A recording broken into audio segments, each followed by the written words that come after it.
We are talking about the movie Dreamcatcher. This is a 2021 movie, not to be confused with the 2003 movie of the same name. This one's directed and written by Jacob Johnston and feels like one of those kind of late 90s slashers that were made on the back of the Scream movie. So the film focuses on 6 young people as they are going to an EDM kind of rave dance venue, and they are witness to a tragic event, and this basically puts them in the crosshairs of the people kind of running the event and behind this DJ who is named Dreamcatcher.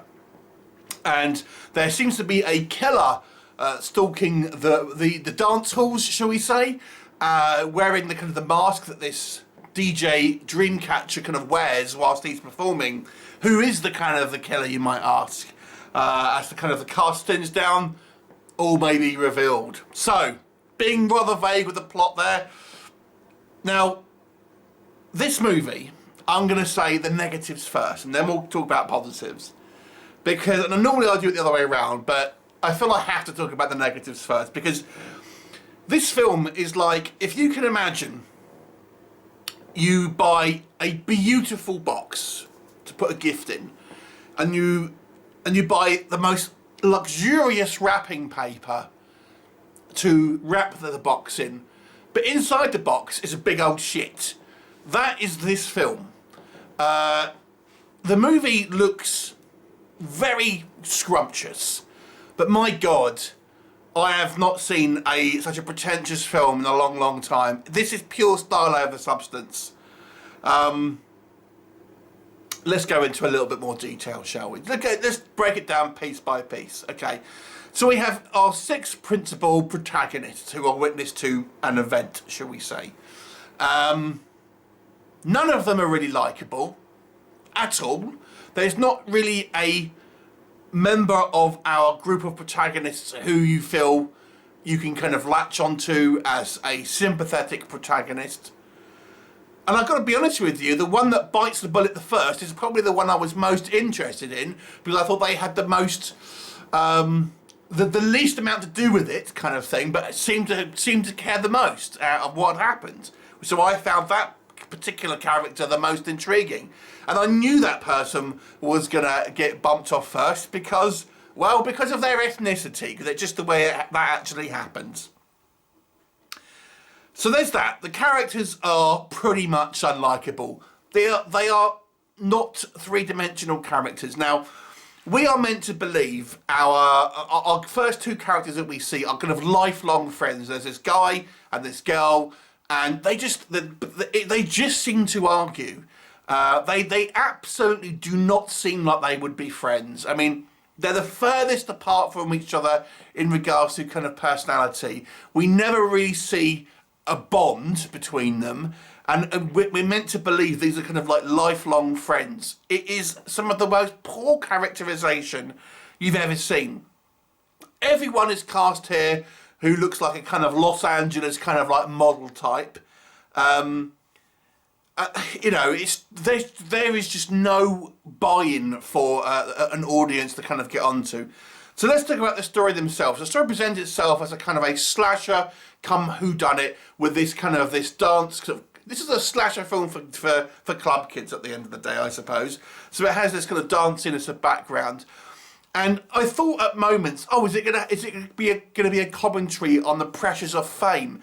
Is it gonna be a commentary on the pressures of, you know, having to subscribe to social media norms and kind of feeling the pressure of that? And these things are like teased, but then nothing's done with it. No, it's just the silly old slasher where there is a ridiculous twist and it's all style over substance. There are some horrible edits in this movie.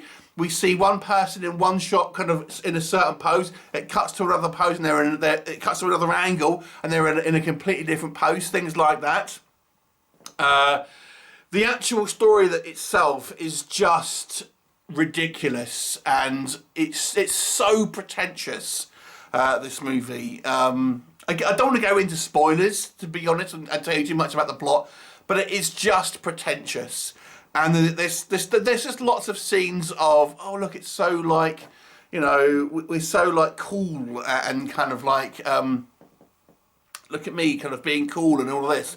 But it is just terrible. The story is so unfocused. You know, it's such an unfocused story with unlikable characters, a ridiculous narrative that just takes a kind of a complete left turn.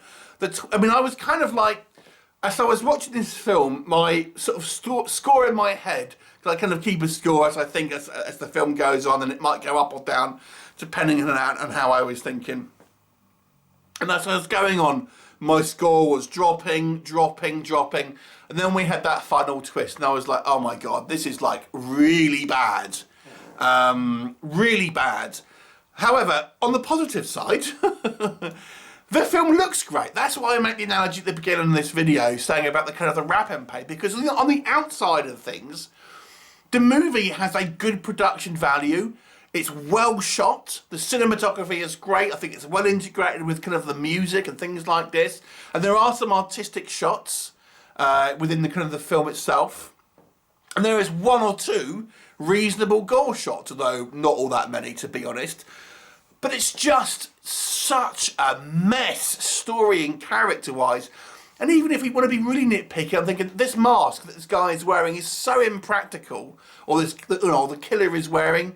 It's one of these things where if you were to just knock it a few inches, the killer wouldn't be able to see. It's just silly. It's just silly.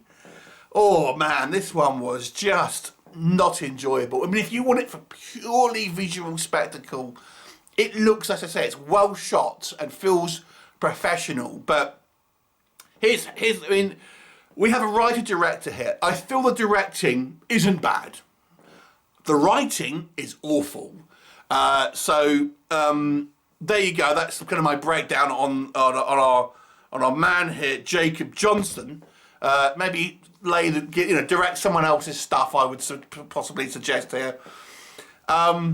But the pacing, even then, I would say the pacing is kind of like is not particularly good. The movie feels so directionless.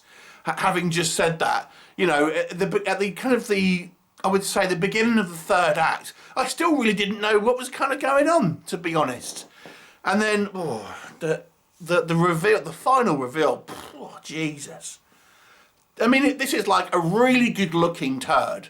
I mean, you can. This is a turd that is polished up to the max. It's well, you know, it looks scrumptious, but it is, well, you know, metaphorically speaking. But man, this was really bad story-wise, unfortunately. I mean, I have seen B-movies, like movies that are made for a couple of $100 that look terrible but have an intriguing story or likeable characters or characters that you can at least get behind. This doesn't have any of that. If they applied some logic, some kind of likability, a little bit more, you know, characterization, narrative flow into this kind of glossy outer layer that this film has, it may have been a pretty decent movie. I mean, as I say, on the surface, it reminds me a lot of those late 90s horror films. But man, this one was rough. I'm going to give it a 3 out of 10. This one was solidly a bad film outside of some glossy moments. Have you seen it? What did you think of it? Leave me a comment and I'll look forward to seeing you next time. Bye for now.